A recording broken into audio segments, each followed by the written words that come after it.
Twilight. It isn't just for me and teenage girls anymore. Thanks to the 5 million soundtracks the movie sold, it's also for bands looking to reach a wider audience. I always forget if I'm Team Edward or Team Jacob. Which one is Frankenstein? Justin, are you a Twihard? Dude, I love you and you're a beautiful man. But when you talk about Twilight, I just think to myself, you brought me on this show to torture me. That's all I can think about. I had never actually seen one until about 3 weeks ago. I saw about 20 minutes of one on cable. I was actually surprised at how weird it is. It's like it's almost like a really dumb person took drugs.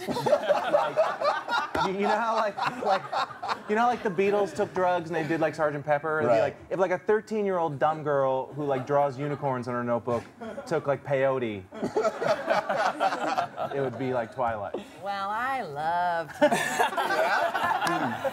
Oh, it's so hot. What is it with girls in the vampires? vampires? Oh, it's just like, I just love when wolves and like really hot wolves and really hot vampires like fight over a bored girl.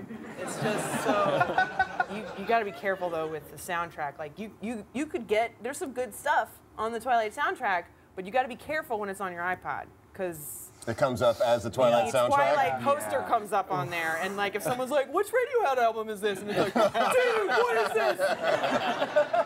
You gotta be careful. Image blown. Image totally yeah, you gotta blown. be careful with soundtracks. I understand. It's so much of it about like corporate synergy and stuff like that. Like this studio owns this record label, and so they're putting their artists in this movie. And it's just, you know, when you get into a band, it's like, I don't think you're thinking someday they're gonna intercut clips of me rocking out with a giant wolf. You know what I mean? Like, but then there's films like John Hughes films, which have amazing soundtracks and you know, opened up a lot of stuff. Ferris Bueller's Day Off had an amazing soundtrack. Breakfast Club had an amazing soundtrack. Well, I think Twilight, too, it's a medium that lends itself to really dark-sounding music. The soundtrack is actually really strong. Many movie soundtracks are just a bunch of garbled songs that don't make any sense being put together. It's actually a cohesive, you know, decent soundtrack if you're into that kind of music. I'm surprised that Tom York was part of this. Like, I mean, he's like one of the indiest people out there. He's like, but I guess he did it ironically, maybe, so it's okay for him to make a bunch of money, right? Yeah, I'm sure he made it extra unlistenable. Just